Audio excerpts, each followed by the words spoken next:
Actual data. Assalamualaikum warahmatullahi wabarakatuh. So dito tayo ngayon sa bayan ng North UP, Maguindanao del Norte, sa kanilang sanitary landfill facility at material recovery facility.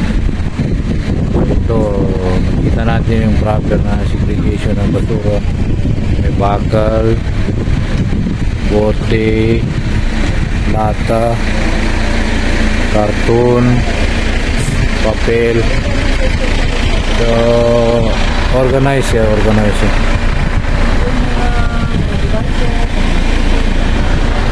ganito dapat yung may pakita natin, mabigay natin na aral sa ibang municipalities o city. Doon pa lang sa barangay ang mga basura, so dapat nakasegregate na siya. Yung mga di nabubulok, yung nabubulok, yung toxic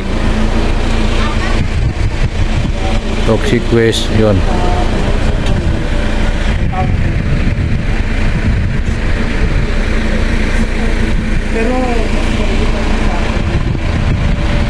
Kaya ito, huwag namin tree planting, brother.